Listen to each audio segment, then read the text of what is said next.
Hello. Over the last decade, we have watched the birth of a decentralized financial revolution. However, the true test of any revolution is how it handles governance. This is the core of our discussion today on blockchain and crypto's legal landscape.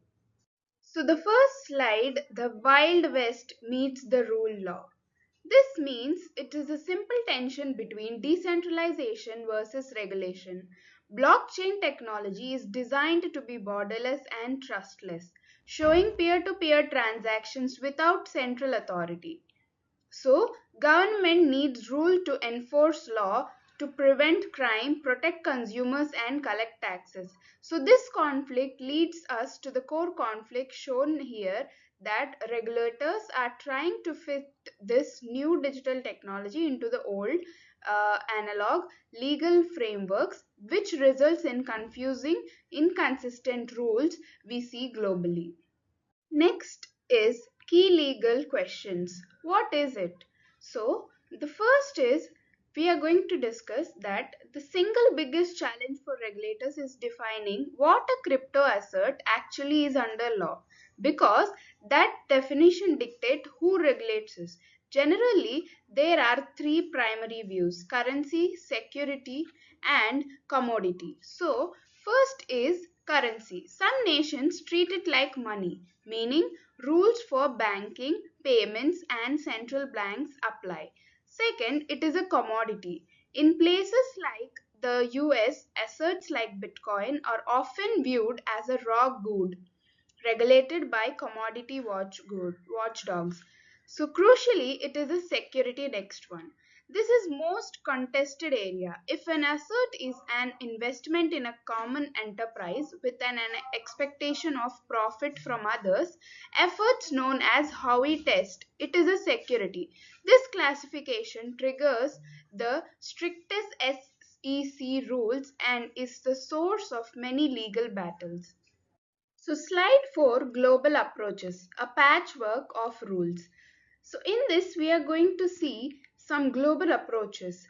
Because there is no undefined definition, the world has a patchwork of rules. You have countries adopting various approaches, but the trend is moving towards strict regulations. This means requiring license for crypto exchanges and service providers, and a strong focus on financial stability and consumer protection. So, the best example for this strict is that yet comprehensive approach is the European Union MICA framework, the markets in crypto assets regulation. It is the undefined framework across 27 countries and sets a high benchmark for service providers, making it most significant piece of global crypto legislation to date. So next we are going to see that these non-fungible tokens, digital receipts of ownership, pose unique problems because they enforce intellectual property law to confront the blockchain. The core headache is this: when you buy an NFT, what do you actually own? In most cases, you are only buying the token, the digital line of code on the blockchain. You do not automatically own the underlying copyright of intellectual property of the art, image, or music. So, the distinct is a massive source of litigation, especially in cases where people try to commercialize their NFT without having the legal rights to underlying assets. So, there are three big concerns that are anti money laundering, taxation, and consumer protection. So, the next is technical standards. In this, we are going to see some legal challenges. There are so many, but the first and very most is the licensing. We need clear, explicit legal contracts to define what rights the NFT buyer receives, such as commercial use or modification rights. So, the second one is fractionalization.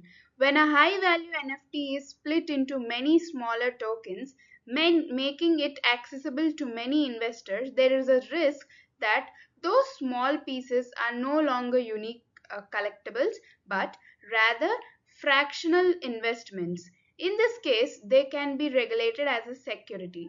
triggered that strict compliance framework we discussed. So the next slide is based on the role of smart contracts.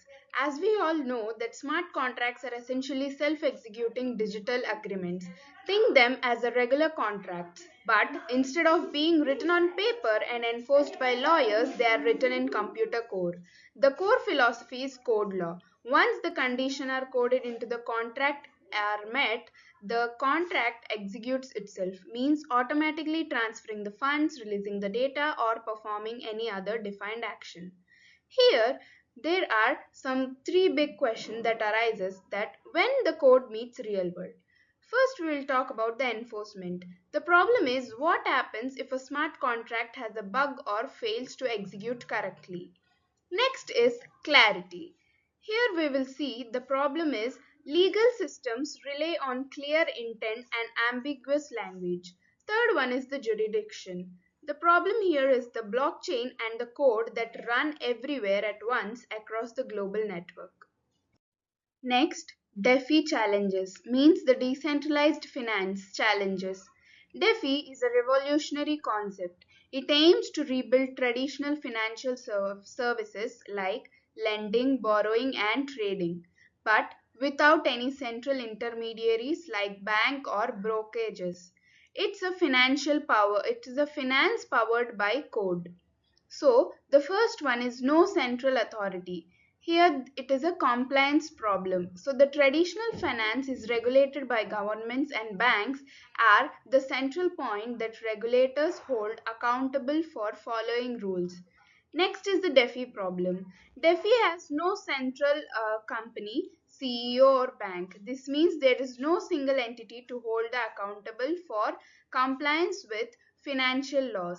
Second is anonymity, the identify problem. The reality is that while the transactions are public, the user behind the digital wallets addresses are often pseudonymous. You can see their wallet ID, but you don't know their real world identity. Next is systematic risk. Here, the risk is a failure or a bug or an exploit in one major protocol which can quickly cascade and spread across the entire DeFi ecosystem, which potentially bringing down others. This is called systematic risk, and it could be potentially affect that the stability of the wider financial system if DeFi grows large enough.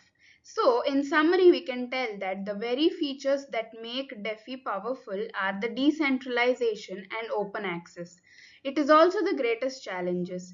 Regulators and developers must find ways to address these issues, and accountability, identity, and risk before DeFi can fully integrate into global financial world. So the next is NFTs, digital art meets property law. Non-fungible tokens are essentially unique digital assets. Think them as a digital deed or a certificate of authenticity that proves you own a specific one of a kind digital item like an image, a video, or a piece of music. However, their legal status is still developing, creating confusion, especially when it comes to who owns the right to underlying digital art. What do you think who actually own? The core challenge is that the digital world ownership is layered. First one we'll see is the ownership. The reality in this is buying an NFT usually means you own the token, the unique line of code on the blockchain. Next is the licensing, the clarity problem. The need of this is because the buyer doesn't automatically get the IP, clear legal contracts are needed to define exactly what the NFT buyer can and cannot do with the art. The third one is fractionalization, which means the security problem. So here the concept is fractionalization is the art of splitting a single expensive NFT into many smaller tokens, allowing multiple people to collectively own a piece of original asset. Let's see the future, clarity and conversions. While the current landscape is fragmented, the direction of travel is clear. The world is moving towards clarity and convergence. Regulators have realized that the way forward is not to ban the technology but to create consistent responsible standards. The goal is to foster genuine innovation that leverages decentralization while simultaneously putting in the place the guardrails necessary to protect the public from financial risk and activities. So, in conclusion, the journey from Wild West of cryptocurrency to well defined legal landscape is active and challenging, but the trend points firmly towards increased clarity and global cooperation. For anyone involved in this space, whether a business, an investor, or a policymaker, is the key. We must stay informed and engaged as these foundations' legal structure are put into place. The legal framework is not an endpoint. It is continuously adapting tool for managing one of the most transformative technologies of our lifetime. Thank you.